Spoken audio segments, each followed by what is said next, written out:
দলের ত্যাগী নেতাদের মূল্যায়ন নিশ্চিত করার লক্ষ্যে রিয়াজউদ্দিন রানা উপস্থিত মঠবাড়িয়া বিএনপির সমাবেশে আহ্বান জানান কাউন্সিলে উপস্থিত সকল নেতাকর্মী এবং সদস্যবৃন্দদের কাছে।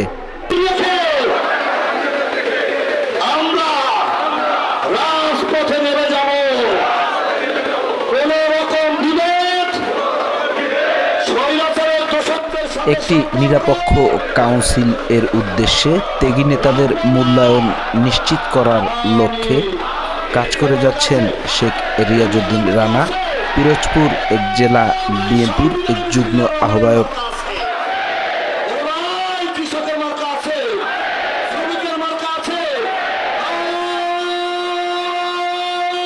জনাব তারেক রহমানের নির্দেশনা ছিল তৃণমূল থেকে নির্বাচিত হবে নেতা।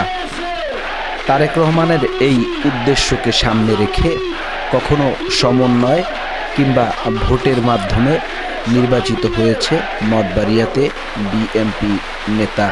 মঠবাড়িয়া পৌর বিএনপির সম্মেলনে আমি সভাপতি পদপ্রার্থী, আমি মোহাম্মদ জসিমউদ্দিন ফরাজি।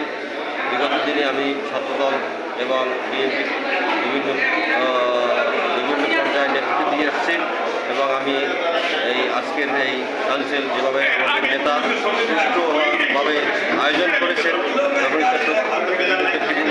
এবং শেখ রিয়াজউদ্দিন রানা, এদেরকে আমি ধন্যবাদ জানাই।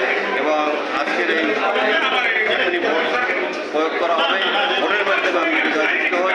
আমি আমার প্রতিদ্বন্দ্বী আছে তার সাথে ঐক্যবদ্ধভাবে আমি কাজ করবো এবং আমি যদি পরাজিত নাও হই, উনি যদি হয় ওনার সাথে আমি কাজ করবো। এই বলে। আপনি কয় নম্বর ওয়ার্ড থেকে আসছেন? 3 নং ওয়ার্ড। এখানে ভোট দিতে এসে অনুভূতি কি? কোনো চাপ আছে কিনা? ঠিক আছে, সব ঠিক আছে, ধন্যবাদ। আপনি কয় নম্বর ওয়ার্ড থেকে আসছেন? 3 নম্বর ওয়ার্ড। আজকের এই এখানে আসার জন্য কোনো পক্ষ কিংবা কোনো চাপ আছে কিনা? পরিবেশ কেমন? ভোট দিয়েছেন না দেবেন? দেব। আপনি কয় নং ওয়ার্ড থেকে আসছেন? 3 নং ওয়ার্ড। 3 নং ওয়ার্ড। ভোট দিয়েছেন না দিবেন? না, দেবো সামনে। দেবেন। এই ভোট দেওয়ার জন্য কোনো প্রবণতা আছে কিনা? না, কোনো অসুবিধা নাই। কোনো চাপের সম্মুখীন? না, কোনো চাপ। প্রার্থী আছে কিনা? আমার পছন্দের প্রার্থী হচ্ছে নাজমুল হাসান কামাল, সভাপতি প্রার্থী। বুঝতে পারছি, সে আপনার পছন্দের ব্যক্তি। ভোট দেওয়ার ক্ষেত্রে কোনো চাপ আছে কিনা কিংবা কোনো সমস্যা আছে কিনা? চাপ নাই, তারে আমরা ভালোবাসে ভোট দিতেছি। আচ্ছা, আপনাদের ভোট প্রদানের ক্ষেত্রে কোনো চাপ আছে কিনা? কোনো চাপ নাই। আন্তরিকভাবে ভোট হচ্ছে, মানুষ স্বতঃস্ফূর্তভাবে আসছে। একটু বৃষ্টির কারণে অবশ্যই একটু সমস্যা হয়েছে, তারপরেও মানুষ স্বতঃস্ফূর্তভাবে ভোট দিচ্ছে। ধন্যবাদ সবাই। আপনার পদ কোনটা, কোন পদের জন্য? আমি সাংগঠনিক সম্পাদক। আচ্ছা। এবং আমি কাউন্সিলর 6 নম্বর ওয়ার্ড। আমি এতদিন পরিবর্তন আছি। আচ্ছা। আমি পিরোজপুরের রেগুলার প্র্যাকটিশনার এবং সুপ্রিম কোর্টের লয়ার এবং পিরোজপুর জেলা মহিলা দলের সাধারণ সম্পাদক। জি। আমি এখানে আসছি ভোট পরিদর্শন করার জন্য। পরিদর্শন শেষে আপনি কি দেখলেন এখান থেকে? খুব সুশৃঙ্খলভাবে সকলে ভোট প্রদান করছে, যে যার যার পছন্দ অনুযায়ী প্রার্থীকে বেছে নিচ্ছে। অত্যন্ত শৃঙ্খলা বজায় রেখে সকলে এখানে ভোট দেওয়ার জন্য উৎসাহী, অতি উৎসাহী।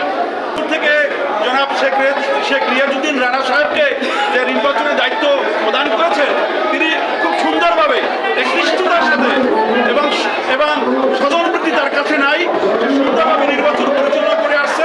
আমরা দেখছি খুব সুন্দর লাগছে এবং তার আচরণবিধি এবং নির্বাচনী সকল আচরণবিধি বিধি অনুযায়ী চলছে। ভোট দিয়ে আসছেন? ভোট দিয়ে অনুভূতি কি আপনার? পরিবেশ কেমন? ভালো। কোনো চাপ আছে? কোনো চাপ নাই। স্বচ্ছ ভোট। আচ্ছা, ঠিক আছে, ধন্যবাদ। আপনি কয় নাম্বার ওয়ার্ড থেকে আসছেন? 1 নম্বর ওয়ার্ড আমাদের ফকির আলাদা। আচ্ছা, ভোট দিতে পারছেন? হ্যাঁ, আমরা ভোট দিচ্ছি। পরিবেশ কেমন? পরিবেশ কেমন? আমি সাবেক পৌর বিএনপির জয়েন্ট সেক্রেটারি। আজকে আমি সম্মানিত পৌরসভার 2 নং ওয়ার্ডের একজন ভোটার। আজকে পৌরসভার যে লিডারশিপ কাউন্সিল 2025, এটা সুষ্ঠুভাবে ভোটাররা ভোট প্রদান করতেছে। আপনি কয় নাম্বার ওয়ার্ড থেকে আসছেন? 7 নাম্বার। আজকে ভোট দিতে এসে অনুভূতি কি? পরিবেশ কিরকম? আচ্ছা। কাউন্সিলের মাধ্যমে নেতা নির্বাচনের ক্ষেত্রে যদি কোনো ধরনের প্রশ্নবিদ্ধ কিংবা কোনো জটিলতার সম্মুখীন হয়েছেন, সাথে সাথেই নির্বাচনের প্রস্তুতি নিয়েছেন সম্পূর্ণ কাউন্সিলের সদস্যদের নিয়ে শেখ রিয়াজউদ্দিন রানা। স্বচ্ছ ব্যালট সবার সম্মুখে ভোট প্রদানের মাধ্যমে নিশ্চিত হয়েছে তাদের পছন্দের নেতা। মঠবাড়িয়ার অধিকাংশ নেতাকর্মী কিংবা সাধারণ কাউন্সিলের ভোটাররা দাবি করেন অবাধ, সুষ্ঠু, নিরপেক্ষতার মাধ্যমে তাদের এই কাউন্সিল অনুষ্ঠিত হয়েছে মঠবাড়িয়াতে।